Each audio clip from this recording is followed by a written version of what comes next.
Do you want to control whether your Galaxy S25 Ultra notifies you about Amber Alert?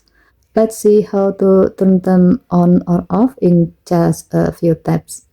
First, go to Setting, swipe down from the top right corner of the screen to open up the Quick Settings panel, and then tap Settings icon.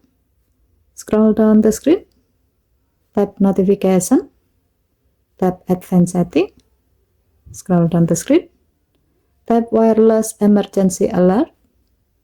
Here, make sure Allow Alert is enabled first. Now, enable or disable Amber Alerts.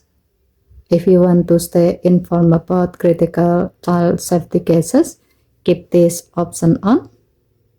But if you find the alert disruptive, you can switch them off. And that's it.